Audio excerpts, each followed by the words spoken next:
So hello and welcome to Defense Study Capsule. I hope you all are doing well and preparing for your NDA examination. पिछली video में हम लोग discuss किया हम लोगों ने कि मैथ्स की कट ऑफ क्लियर करने के लिए आपको पेपर कैसे अटेम्प्ट करना चाहिए, क्या क्या करना चाहिए रिवीजन के लिए, और जनरली हमने मैथ्स की कट ऑफ के बारे में बात की, कितने क्वेश्चन कर सकते हैं, क्या सेफ स्कोर रहता है मैथ्स की कट ऑफ के लिए।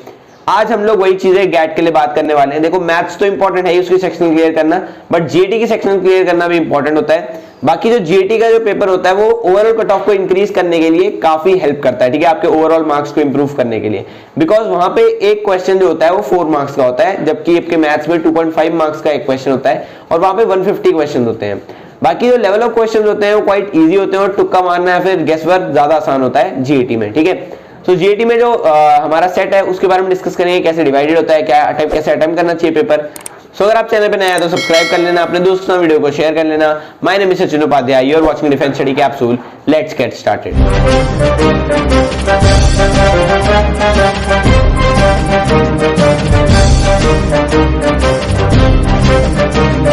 पहले हम लोग डिस्कस कर लेते हैं कि रिवीजन में क्या करना चाहिए, क्योंकि आपके पास बहुत कम दिन रह गए, एक हफ्ते से भी कम का टाइम रह गया है अब आपके पास। तो आपको रिवीजन में क्या करना चाहिए। देखो रिवीजन के लिए आपको सबसे पहले करंट अफेयर पढ़नी चाहिए, क्योंकि अभी तक आपने करंट अफेयर को छुआ भी नहीं होगा, या फिर जिन लोगों ने छुआ होगा बहुत कम पढ़ी होंगी करंट अफेयर, बिकॉज शुरुआत से तो कोई पढ़ता नहीं है, लास्ट के 1 महीने में सब लोग करंट अफेयर पढ़ते हैं। तो अभी जो आपने करंट अफेयर पढ़ी है वो आपकी काफी हेल्प करेगी। जो आप 6 मंथ की पुरानी करंट अफेयर पढ़ेंगे अगर आप, तो आपको रिवाइज हो जाएगा, एकदम आपके फ्रेश माइंड में होगा और आप वहां जाकर आराम से कर पाएंगे उन्हें अटेम्प्ट, ठीक है। और बाकी आप जो यूट्यूब में मैराथन है अबाउट करंट अफेयर वो भी देखिए, ठीक है।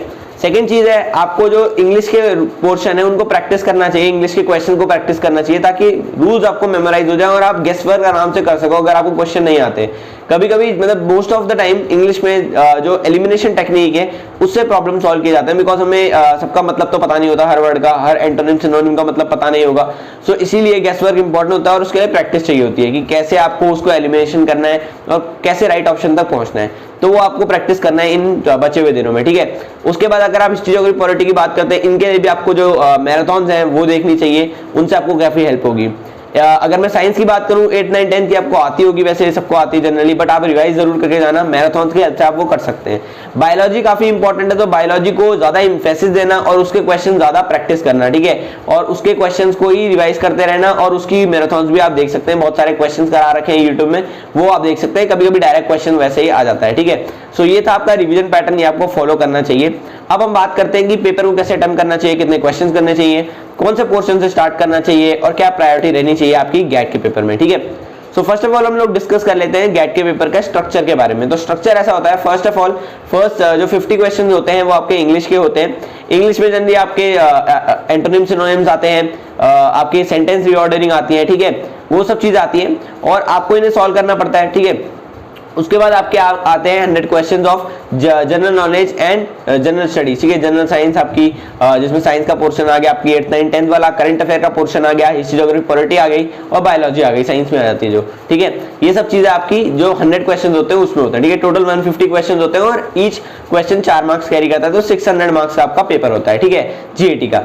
सो आपको कैसे अटेम्प्ट करना चाहिए। अब उन लोगों के लिए जिनकी इंग्लिश वीक है, जिनकी इंग्लिश इतनी अच्छी नहीं है और जिनको कॉन्फिडेंस नहीं है इंग्लिश में, मैं ये सजेस्ट करूंगा ट्राई करना कि साइंस के पोर्शन से शुरू करो। साइंस का पोर्शन सबसे पहले आपका कॉन्फिडेंस काफी बड़ा रहता है, क्योंकि साइंस के क्वेश्चन आपसे ज्यादा फेमिलियर होते हो आप उनसे और आप आराम से उन्हें सॉल्व कर पाते हो। English on the other hand को ज्यादा टाइम चाहिए होता है और उनके क्वेश्चन ज्यादा टेम्पटिंग होते हैं, ठीक है। तो ये ऐसा हो सकता है कि शुरुआत के टाइम में ही आपको लगे कि वो आंसर सही है, बट वो सही होगा नहीं, आपको थोड़ा सोचना पड़ेगा उसके बारे में, ठीक है। तो जब आप पहले क्वेश्चन मार्क कर देते हो OMR में, तो आपको लगता है कि वो सही होगा और आप फिर उसे चेंज भी नहीं कर पाते, ठीक है। इसीलिए मैं बोल रहा हूँ कि सबसे पहले अगर आपकी इंग्लिश ज्यादा अच्छी नहीं है तो आप साइंस के पोर्शन से शुरू करो, उससे आपसे कॉन्फिडेंस आ जाएगा। फिर हिस्ट्री ज्योग्राफी पॉलिटी जितनी अटेम्प्ट हो रही है उतनी करो, करंट अफेयर अटेम्प्ट करो, बाद में जितना टाइम बचा रहेगा आपके पास उतने में आप आराम से बैठ के तसल्ली से इंग्लिश को सॉल्व करो, बिकॉज इंग्लिश रिक्वायर्स टाइम। उसमें गेस वर्क अगर आपको एलिमिनेशन लगाना है तो आपको टाइम चाहिए, चीजों को सोचना पड़ता है, ठीक है। उसके बाद जाके आप सही ऑप्शन तक पहुंच पाते हो, ठीक है। तो इंग्लिश के लिए मेरा ये शुरुआत में होती है इंग्लिश, बट मेरे हिसाब से शुरुआत में अटेम्प्ट करने की जरूरत नहीं है।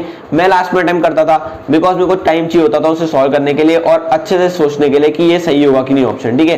तो इन चीजों के बारे में मैं सोचता था, वरना कैंडिडेट्स क्या करते हैं, शुरुआत में इंग्लिश कर देते हैं, फिर वो ओएमआर में मार्क कर देते हैं, ठीक है। अब वो चेंज नहीं हो सकता, बाद में लास्ट में वो हिस्ट्री और पॉलिटी में टाइम वेस्ट करते हैं और उसी में अपना टाइम पूरा बर्बाद कर देते हैं और उनको आते नहीं क्वेश्चन, तो वो ज्यादा रिस्क भी नहीं लेते और वहीं बैठे रह जाते हैं, ठीक है। अपना टाइम मतलब उनका वेस्ट होते रहता है, ठीक है। इससे अच्छा आप शुरुआत में साइंस करिए अपना, उसके बाद करंट अफेयर, देन आपका जो जीएटी का पोर्शन है अबाउट जनरल नॉलेज, जो हिस्ट्री ज्योग्राफी पॉलिटी है, इनको करिए। उसके बाद आप जो पूरा टाइम आपके पास बचेगा उसमें आप इंग्लिश करिए, ठीक है। बाकी लास्ट का हाफ एन आवर होगा, उसमें पूरा पेपर 2-3 बार रिवाइज करिए। आपको कोई लगता है क्वेश्चन कि आपको आता है और छूट चुका है, वो आप कर लेंगे, ठीक है। सो ये स्ट्रक्चर होना चाहिए आपका सॉल्विंग करने के लिए। अब मैं बताता हूं कि आपकी प्रायोरिटी क्या रहनी चाहिए। प्रायोरिटी आपकी रहनी चाहिए, सबसे पहले इंग्लिश है, उसमें ट्राई करें, जिनकी इंग्लिश वीक है वो 25 to 30 क्वेश्चन अटेम्प्ट करके आए, या 35 भी कर सकते हैं, और ट्राई करें मैक्सिमम एक्यूरेसी के साथ करके आए, ज्यादा रिस्क ना लें। जो आपको लग रहा है क्वेश्चन सही होगा उसी पे ज्यादा ध्यान दें, ठीक है। मैं आपको बता रहा हूं, English is most tempting in GAT paper, सबसे ज्यादा टेम्प्ट करती है आपको। आपको लगता है कि वो आंसर सही है, सारे ऑप्शन जो क्वेश्चन होते हैं उनमें ऐसा एक ऑप्शन होता है जो आपको लगता है बिल्कुल सही है, बट वो गलत निकल जाता है, ठीक है। बिकॉज ऑप्शन बहुत नियर बाय होते हैं, ठीक है। एंटोनिम सिनोनिम में ज्यादातर ये गलती होती है। सेंटेंस रीऑर्डरिंग में तो जनरली हो जाते हैं क्वेश्चन, उसमें तो रूल्स फॉलो करने होते हैं बस। बाकी एंटोनिम सिनोनिम में ज्यादातर गड़बड़ होती है, और इडियम्स एंड फ्रेजेस में कि आपको लगता है ये आंसर सही होगा बट वो होता नहीं है, कुछ और मीनिंग ट्रांसफर कर रहा होता है वो। तो ट्राई करना कि ऐसे वाले क्वेश्चन को स्किप करो, और जो डायरेक्ट मीनिंग ट्रांसफर कर रहे हैं, जिनमें आप आराम से एलिमिनेट कर सकते हो, उनको करके आओ, ठीक है।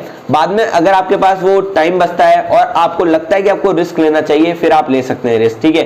तो 35 to 40 क्वेश्चन आप इसमें अटेम्प्ट कर सकते हैं। जिनकी इंग्लिश अच्छी है वो 40 to 45 क्वेश्चन करके आओ। अगर आपने 40 क्वेश्चन सही कर दिए इसमें, तो आपको बहुत एडवांटेज मिल जाएगा। 160 मार्क्स आपके सिर्फ इंग्लिश के पोर्शन से आ जाएंगे। और आपको देखो, अगर आपके 80 मार्क्स भी मैथ्स में आते हैं, आपने कट ऑफ क्लियर कर ली मान लो सेक्शनल 80 मार्क्स से मैथ्स की, तो आपको सिर्फ 280 मार्क्स और चाहिए कट ऑफ क्लियर करने के लिए टोटल।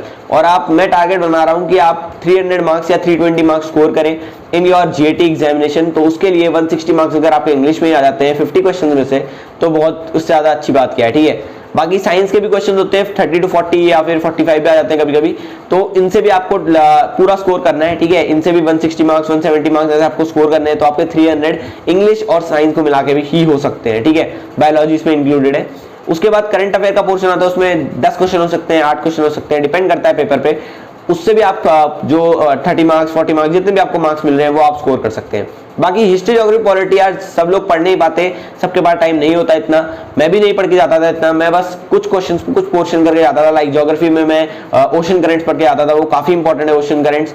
रिवर्स पढ़ के आता था, सीज पढ़ के जाता था, डेजर्ट्स माउंटेन्स, इन सब चीजों के बारे में पढ़ के आता था। और ओशन करेंट्स के बारे में जनरली क्वेश्चन आता ही है, ठीक है। तो वो उससे एक क्वेश्चन मेरा हो जाता था।